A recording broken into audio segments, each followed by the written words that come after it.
Hello friends and well wishers of RKS Apex Institute of English.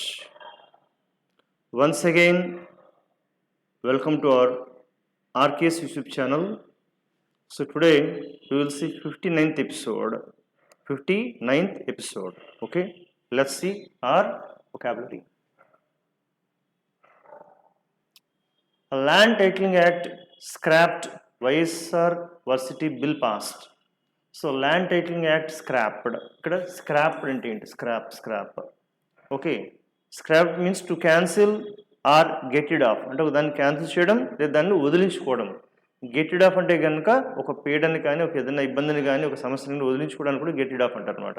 ఇలాగా to cancel or get rid of something that is no longer practical or useful, అది ఏమాత్రం కూడా ఉపయోగకరం కాదు, అంత ప్రస్తుతం అది ఉపయోగపడదు అనే దాన్ని వదిలించుకోవడం అనమాట. అట్లాగా ఇక్కడ ల్యాండ్ టైటిలింగ్ యాక్ట్ అందరికీ తెలిసిందే కదా, అందుకని దానిని పక్కన పెట్టేస్తున్నారు, రద్దు చేస్తున్నారు అని దీని అర్థం అనమాట ఇక్కడ. Okay, scrap.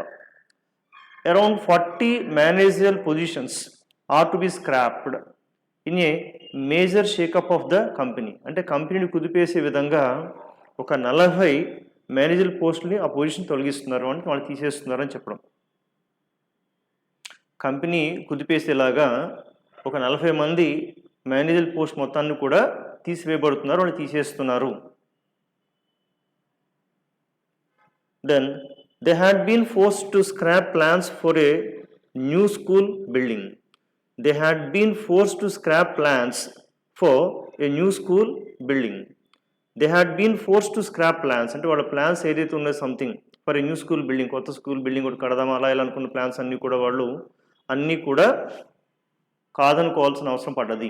They had been forced to scrap plans, వాళ్ళ ప్లాన్స్ అన్నీ కూడా కట్టగట్టి ఇంకా మూలు పెట్టాల్సిన అవసరం పడింది పాపం, అంటే ఇంక లేదబ్బా అన్నట్టుగా తీసివేయాల్సి వచ్చింది. వాళ్ళకు ఉన్నటువంటి ఏదైతే ప్లాన్స్ ఉన్నాయో ఫర్ న్యూ స్కూల్ బిల్డింగ్ కడదామనేటువంటి ఆ స్కూల్స్ ఉన్నాయో ఆ ప్లాన్స్ అన్నీ కూడా వద్దని చెప్పడం జరిగింది. The oldest of the aircraft were scrapped.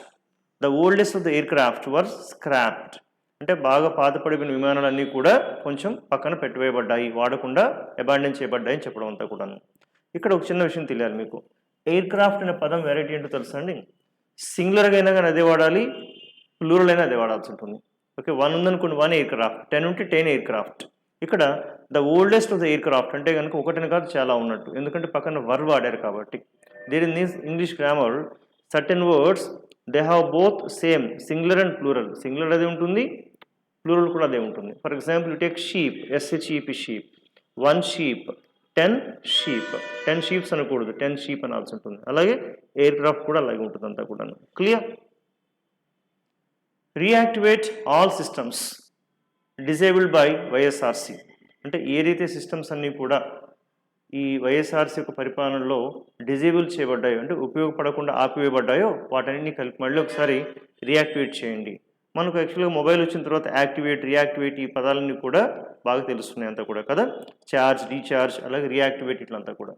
So reactivate అంటే కనుక to make something start working or happening again after a period of time అంటే కొంతకాలం తర్వాత మళ్ళీ అది తిరిగి పనిచేసేలాగా, తిరిగి వ్యవహారంలోకి వచ్చేలాగా చేయడం అంతా కూడా. Clear? Reactivate. They are trying their best. They are trying their best కానీ కొద్దిమంది మనం they are trying their level best అంటారు. మిత్రులారా, లెవెల్ బెస్ట్ వాడడం తప్పు. You need to say I try my best. Okay, he's trying his best. అలాగే they are trying their best, level చెప్పకూడదు. They are trying their best to reactivate the old coal cutter. ఒక old coal cutter అంటే మైన్స్లో ఇలా cut చేసి వాడుతుంటారు, దాన్ని మళ్ళీ తిరిగి యూజ్ చేద్దామా అనేటువంటి ప్రయత్నం గట్టిగా చేస్తున్నారు వాళ్ళు. The virus can reactivate at any time. Oh my god, జాగ్రత్త, వైరస్ ఎప్పుడైనా మళ్ళీ తిరిగి విజృంభించవచ్చు, రియాక్టివేట్ కావచ్చు, బీ కేర్ఫుల్ అన్నట్టు. So the virus can reactivate at any time. Heavy rain forecast for Eluru and ASR districts, Allur Sitaramras districts. Heavy rain forecast. Forecast అంటే కనుక రాబోయే దాన్ని ముందుగా ఊహించడం, జోస్యం చెప్పడం ఇలా అనమాట. ఇది వర్బ్. ఈ వర్బ్కి 3 ఫార్మ్స్ సేమ్ ఉంటాయి ఫ్రెండ్స్. Forecast, forecast, forecast. అంతేగాని ఈడి పెట్టేకండి, ఫోర్కాస్ట్ అనకూడదు. ఫోర్కాస్ట్, ఫోర్కాస్ట్, ఫోర్కాస్ట్ మూడు same. So forecast means think what will happen in future. ఫ్యూచర్లో ఏం జరగబోతుందో ముందుగానే ఆలోచించడం, కొంచెం గెస్ చేయడం ఇదవుతుంది. It is difficult to forecast the demand for the new train service. అంటే కొత్త ట్రైన్ సర్వీస్ వేస్తున్నారు, కానీ దానికి డిమాండ్ ఎలా ఉంటుంది, అంటే ఎక్కువ మంది యూటిలైజ్ చేసుకుంటారా, ఖాళీగా తిరుగుతుందా, ఇప్పుడే గెస్ చేయడం కష్టం. It is difficult to forecast the demand for the new train service. Temperatures for forecast to reach 40 degrees. Oh my god, temperatures 40 దాకా వెళ్తుందన్నప్పుడు ఊహించబడ్డదప్పుడు, అంటే పాస్ట్ టెన్స్లో ఉంది కాబట్టి అది that's there in the past tense. So temperatures were forecast, ఇప్పుడైతే కనుక or forecast, అది V3 ఫామ్లో ఉంటుంది ఫోర్కాస్ట్, 3 ఫామ్ సేమ్ కదా. సో అలా ఊహించబడుతుంది, 40 degreesకి వెళ్ళినట్టుగా అప్పుడు భావించబడ్డది. The report forecast that prices will rise by 3% next month. The report, ఆ వచ్చిన రిపోర్ట్ ఏం చెప్తుందంటే త్వరలో వచ్చే నెలలో ధరలు ఇంకొక 3% పెరుగుతాయని ఊహించబడుతోంది. The report forecast that prices will rise by 3% next month, వచ్చే నెలలో 3% ఇంకా పెరగచ్చు అని చెప్తుంది అంతా కూడా. Clear? I think right now the prices of all vegetables,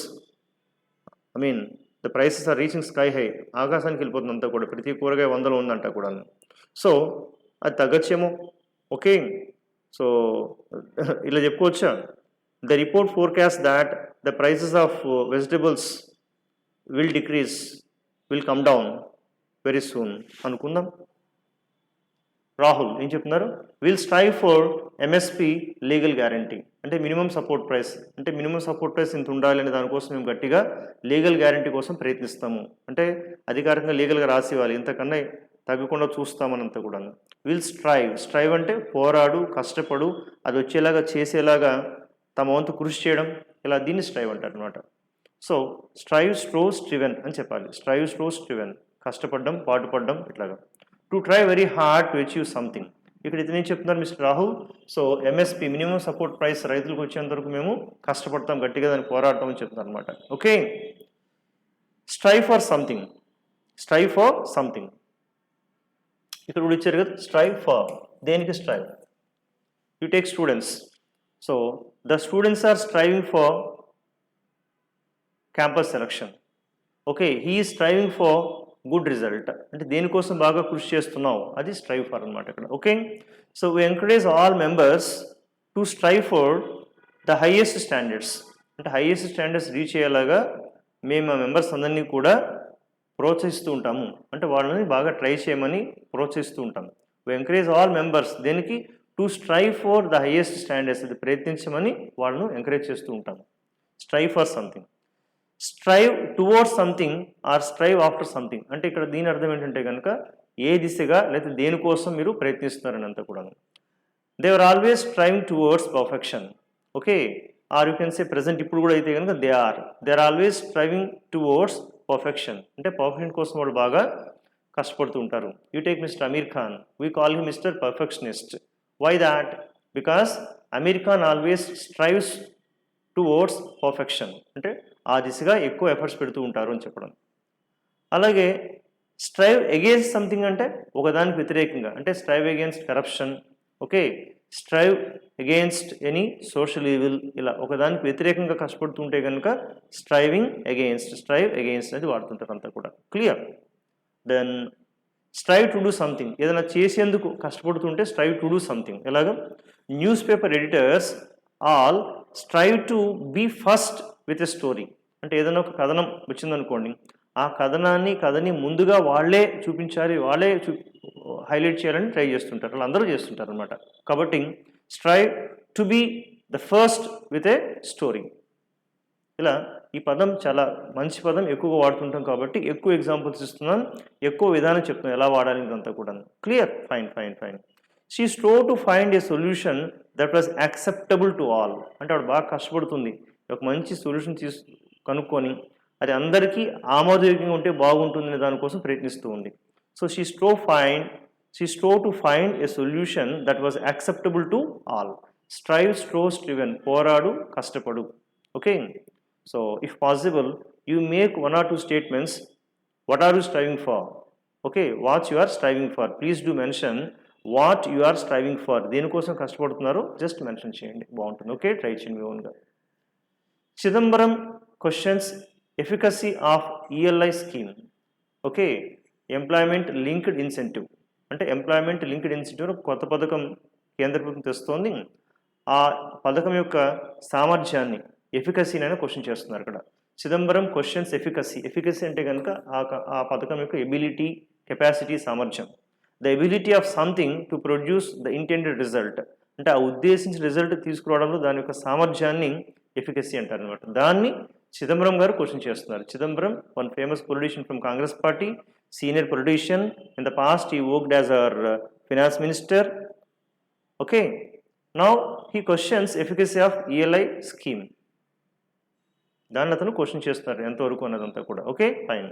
the study is a serious attempt to understand the efficacy of cash incentives as a way of promoting learning. Okay, the study is a serious attempt to understand the efficacy of cash incentives as a way of promoting learning. అంటే learning మనం బాగా encourage చేయాలి, నేర్చుకోవడం. కానీ ఆ నేర్చుకోవడానికి ఇక్కడ cash incentives ఇద్దాం అనుకుంటున్నారు ఇక్కడ. అంటే ఎట్లాగా, మీకు ఎంత స్కోర్ ఇస్తే ఇంత డబ్బులు ఇస్తాం, ఇంత స్కోర్ ఇస్తే ఇంత ప్రైజ్ మనీ ఇస్తాం ఇలాగా. కానీ దాని యొక్క ఉపయోగం కరెక్ట్గా ఉంటుందా లేదా, అంటే ఆ ఎబిలిటీని అది డెవలప్ చేస్తుందా లేదా, దాన్ని ఒక కేస్ స్టడీ ద్వారా పరిశీలిస్తున్నారు. The study is a serious attempt, ఒక సీరియస్గా దాని మీద ఫోకస్ పెట్టి ట్రై చేస్తున్నారు అనమాట.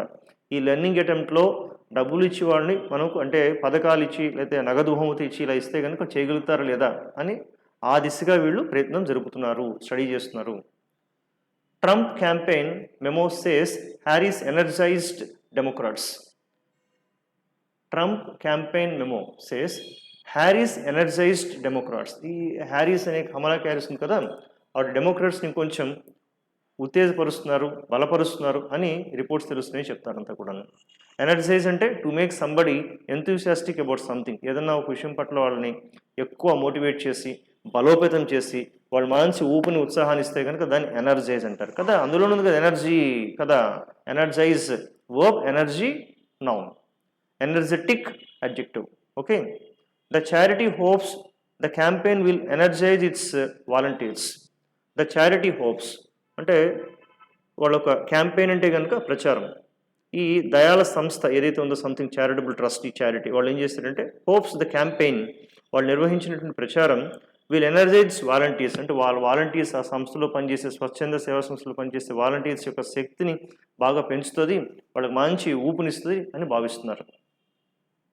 I'm sure this course will energise your career, అంటే ఈ కోర్స్ చేస్తే మీ కెరీర్ ఆపర్చునిటీస్, కెరీర్ పూర్తిగా ఎక్కువ బలాన్ని చేకూరుస్తుందని చెప్తున్నాను ఖచ్చితంగా. I'm sure this course will energise your career. అలాగే ఎవరైనా ఒక కోర్స్ ప్రవేశపెట్టేటప్పుడు వాళ్ళ గురించి చెప్తూ ఇలాంటి డైలాగ్స్ వాడుతూ ఉంటారు అనమాట. Clear, fine fine.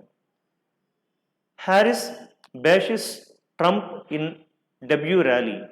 ఇక్కడ డెబ్యూ అంటే కనుక ఫస్ట్ టైం, అంటే లైఫ్లో ఫస్ట్ టైం ఏదైనా చేస్తున్నప్పుడు డెబ్యూ అంటారు అనమాట. డెబ్యూ, ఆరంగేట్రం, ఫస్ట్ టైం చేయడం.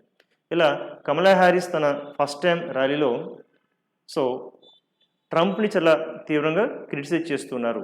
సో BASH బ్యాష్ అంటే కనుక to criticise somebody or something strongly, ఘాటుగా విమర్శిస్తుందని బ్యాష్ అంటారు అనమాట అక్కడ. Okay, fine.